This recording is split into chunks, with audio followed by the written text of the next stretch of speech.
Hello friend. आज आपके साथ मैं चर्चा करूंगा। एक वीडियो देख रहा था मैं। व्हाट्सएप पे बहुत से वीडियो आते हैं। उसमें कुछ वीडियो बहुत ही ज्ञानवर्धक होते हैं। अब वो मैं इसमें लोड करूंगा, आप देखिए वो होता है या नहीं होता है। और नाम भी नहीं मुझे मालूम किसका है, लेकिन एक सज्जन है दिल्ली के। उन्होंने बहुत ही बढ़िया वीडियो दिया साइबर क्राइम से।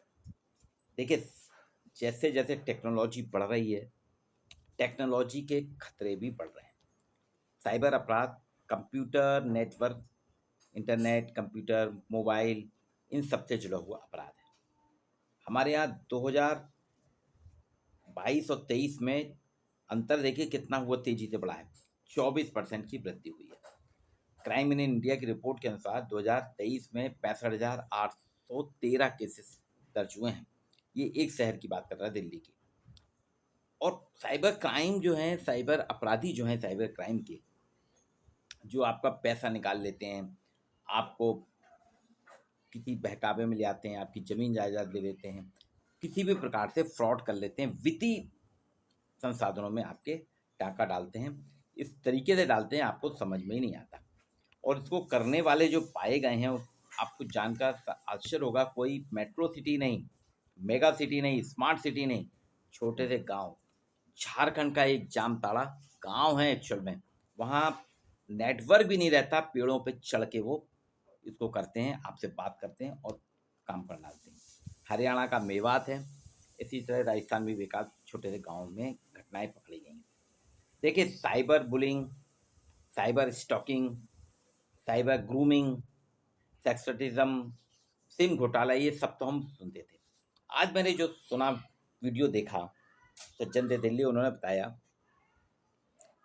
कि आपका बचना हर तरफ से मुश्किल है। जैसे जैसे टेक्नोलॉजी बढ़ रही है, तो जो कलाकार हैं टेक्नोलॉजी का अपने हिसाब से प्रयोग करते हैं, उनके लिए वो फ़ायदेमंद है, वो पॉजिटिव है, उनकी सोच कि मैं पॉजिटिव काम कर रहा है, लेकिन समाज के लिए नेगेटिव।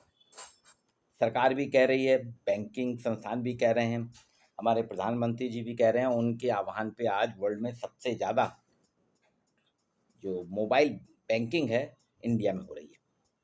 आज भारत के 80% युवा पीढ़ी, 80 से ज़्यादा ही होगी, 90% तक कह सकते हैं आप, फ़ोन पे, गूगल पे से पेमेंट करते हैं। कैश रखते ही नहीं जेब में। 5 रुपए की चीज़ से लेके 50,000 तक की चीज़ वो फ़ोन पे से करते हैं, वॉलेट से, मोबाइल वॉलेट से, फ़ोन वॉलेट से करते हैं। और उनके कारण हम लोगों को भी करना पड़ रहा है, क्योंकि ऑटो वाले चिल्लर नहीं देते हैं, दुकानदार चिल्लर नहीं देते हैं, तो हमको ट्रांजैक्शन ऑनलाइन करना पड़ रहा है। फ़ोन पे से, यूपीआई से करना पड़ रहा है। यूपीआई से पेमेंट करते हैं, उसमें बहुत से हैं, कई प्रकार के हैं। पेटीएम है, फ़ोनपे है, फ़ोनवे है, गूगल पे है, ऐसे कई अलग अलग कंपनियों के अलग अलग है, सभी करते हैं। लेकिन वो कितना खतरनाक है, ये सोच के आपको रोंगटे खड़े हो जाएंगे। अभी जिस वीडियो की बात कर रहा हूँ उसमें बताया दिल्ली के एक सज्जन के पास फ़ोन आता है, आवाज़ नहीं आती, हेलो हेलो हेलो हेलो कर रहे हैं, आप कौन बोल रहे हैं, आपकी आवाज़ नहीं आ रही है। बंदे की कोई आवाज़ नहीं आती है, 2-3 मिनट चलती ऐसी बात, और फ़ोन काट देते हैं। फ़ोन काटने के बाद अब देखिए, अननोन नंबर था उनके फ़ोन मेमोरी में, वो नंबर किसी नाम से फीड नहीं था। फ़ोन आया ना, तो कहते हैं ना लोग कि आप ओटीपी नहीं बताइए, उन्होंने कुछ भी नहीं कहा, ना आपसे ओटीपी मांगी, ना आपसे कहा आप क्या करते हैं क्या नहीं करेंगे, आप मेरी मदद कर दीजिए, आपका बेटा बीमार है, किसी भी प्रकार का वार्तालाप ही नहीं हुआ। सिर्फ वो कहते रहे हेलो हेलो हेलो, और उधर से आवाज़ नहीं आ रही थी। और बाद में पता चला कि उनके अकाउंट से 50 लाख रुपए निकल गए। जी हाँ, बिना फ़ोन, सिर्फ उनसे गलती ये हुई कि अननोन नंबर से फ़ोन था, उन्होंने उठा के उसमें हेलो हेलो हेलो करा, और अगले बंदे ने आपकी डिवाइस जो है हैक कर ली, रिमोट डिवाइस रिमोट कर ली, मोबाइल रिमोट कर लिया। और वो मोबाइल रिमोट करके, ये पहली बार हुआ इंडिया में। कौन सी टेक्नोलॉजी है, क्या ये अभी तक हमारे यहाँ के एक्सपर्ट भी नहीं पता कर पा रहे। दिल्ली सरकार, पुलिस ने रिपोर्ट लिखी है, उसमें जांच चल रही है कि आपका मोबाइल हैक हो गया। सिर्फ आप ये कह रहे हैं हेलो हेलो हेलो, आवाज़ नहीं आ रही, आप कौन बोल रहे हैं, आपकी आवाज़ नहीं आ रही है, ये 2-3 मिनट के कन्वर्शन में अगले की आवाज़ नहीं आई, अगले ने कुछ नहीं पूछा, अगला शांत था। उसने अपना काम करने के लिए फ़ोन मिलाया, आपने फ़ोन उठाया और चर्चा हुई।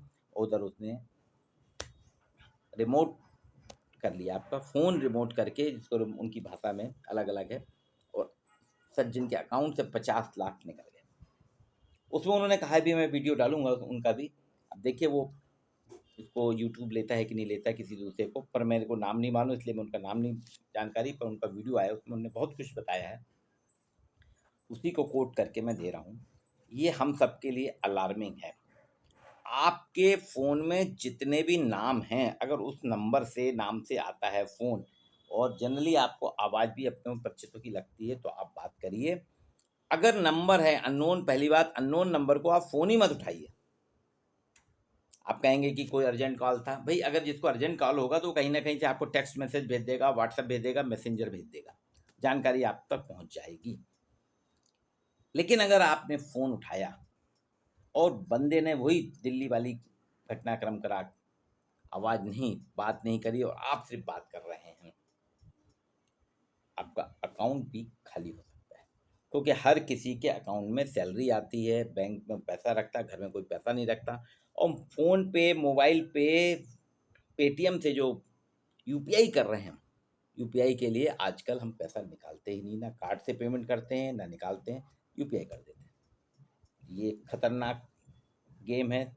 साइबर क्राइम का एक सबसे लेटेस्ट उदाहरण है, जो आज मैंने मेरे मोबाइल पे कई ग्रुप रहते हैं, एक ग्रुप में मेरे को जानकारी मिली, वो मैं आपके साथ शेयर कर रहा हूँ। कोशिश करूँगा कि आप लोग भी इसको अधिक से अधिक लोगों तक पहुँचाएं, जिससे कि इस तरह से बचें। और फिर आपसे निवेदन है कि अगर आपके पास अपरिचित फ़ोन आता है तो अपरिचित फ़ोन को बिल्कुल न उठाएं। मैं खुद ही आज से मैंने प्रण कर लिया कि किसी का भी हो, एक बार, दो बार, तीन बार आता रहे, मैं अपरिचित नंबर को उठाऊंगा ही नहीं। बाद में मिले मेरे दोस्त, मेरे परिचित कितने नाराज़ हो जाएं, या मेरे को किसी यूनिवर्सिटी का हो, कहीं का फ़ोन हो, नुकसान वो मेरे को स्वीकार है, लेकिन अपरिचित नंबर को मैं बिल्कुल भी रिस्पॉन्स नहीं दूंगा। और आप लोग से भी अपेक्षा करता हूँ, अपरिचित नंबर को बिल्कुल भी रिस्पॉन्स ना करिएगा।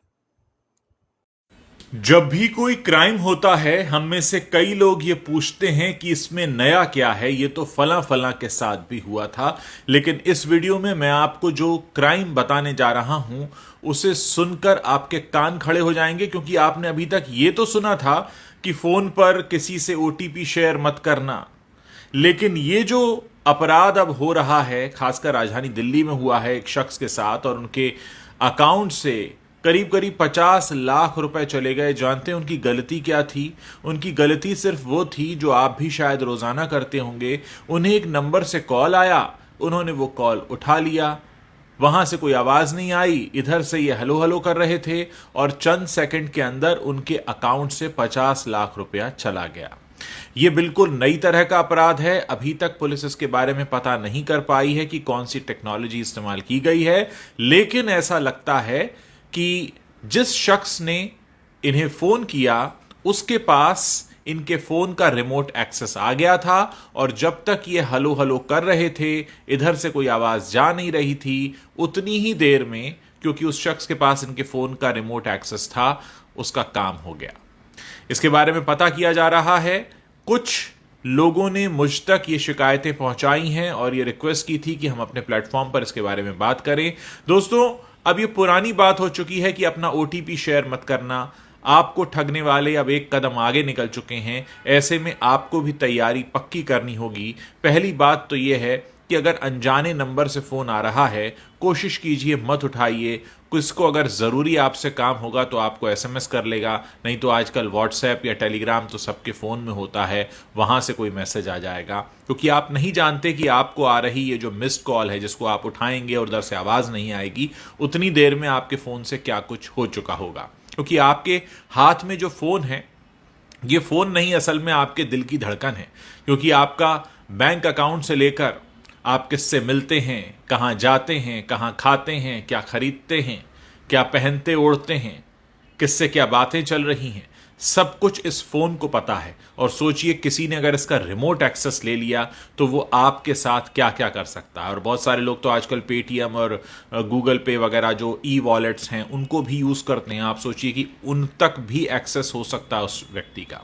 ये बिल्कुल नई तरह का अपराध है, इसके बारे में बात होनी चाहिए।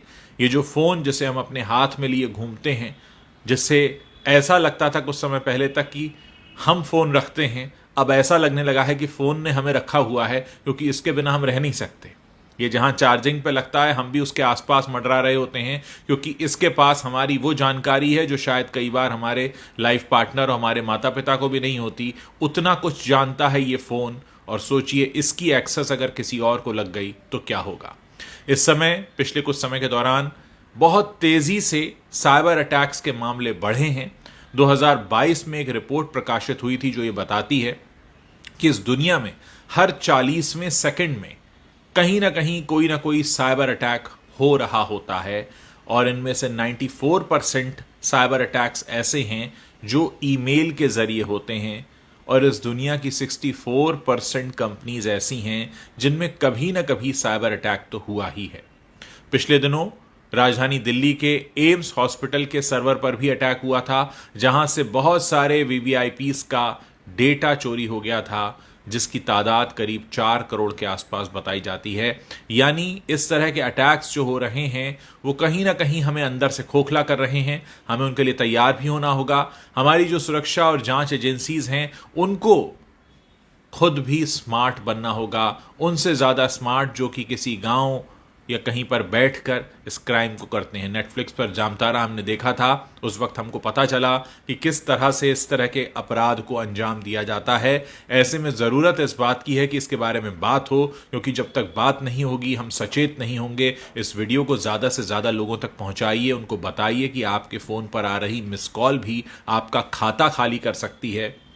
इसलिए बहुत ज़रूरी है कि आप सचेत रहें, और अगर आपके साथ कुछ भी ऐसा होता है तुरंत पुलिस को सूचित करें, क्योंकि आपकी जो गाढ़ी कमाई इस समय बैंक में है, जिसका एक्सेस आपके फ़ोन से होता है, कहीं ऐसा ना हो कि आपको कोई मिस कॉल देकर आपकी वो सारी कमाई चुरा ले। ऐसा हुआ है, राजधानी दिल्ली में हुआ है। सिर्फ 2 दिन पुरानी घटना है। यानी जब एक शख्स को 50 लाख रुपए चुराने में कामयाबी मिल गई हो, और उसका पता लगाना तो दूर, लोग उसकी अभी टेक्नोलॉजी ही ना पता कर पा रहे हों, इसका मतलब यह है कि हम सब खतरे के निशाने पर हैं। यानी हमारे आपके फ़ोन पर भी वो नंबर घनघना सकता है, और अगर वो घनघनाया और हमने उठाया और उतनी देर हमने हलो हलो बोला और उतनी देर में हो गया हमारा अकाउंट खाली, तो फिर सोचिए आप कहाँ जाएंगे।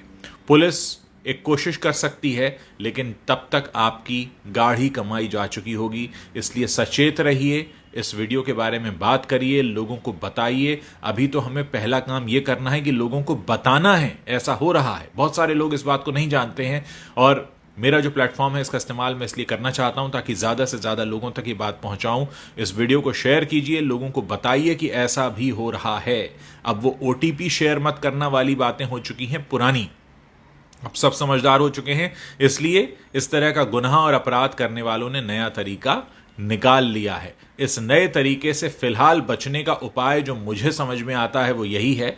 हाँ, हो सकता है आप में से बहुत सारे लोगों के लिए थोड़ा मुश्किल होगा कि जिसका भी फ़ोन आ रहा है, अगर आपको उसका नाम नहीं पता है, आपके मोबाइल में वो नंबर सेव नहीं है, तो सामने वाले शख्स को SMS करने दीजिए, सामने वाले शख्स को WhatsApp करने दीजिए। जब आप पक्की तरह से निश्चिंत हो जाएंगे जो सामने वाला शख्स आपको फ़ोन कर रहा है वो जेन्युइन है, आपके किसी जानने वाले का जानने वाला है, या आप उसका नाम पता जानते हैं, तभी वो फ़ोन कॉल उठाइए। क्योंकि अगर आपके साथ ऐसा होता है तो निश्चित तौर पर ये एक ऐसी बात होगी कि पता तो था और फिर भी गलती हो गई। दिल्ली में जिनके साथ हुआ उन्हें तो पता ही नहीं था, उनके साथ ये पहला अभी तक का अपराध हुआ है जिन्होंने पुलिस को सूचित भी किया है, और पुलिस ने एक स्पेशल टीम बनाई है जो उसकी जांच कर रही है। लेकिन अगर किसी एक शख्स के साथ अपराध हो जाए तो हमारी जिम्मेदारी ये बन जाती है कि हम बाकियों को सूचित कर दें, ताकि बाकी इस मुसीबत से बच सकें।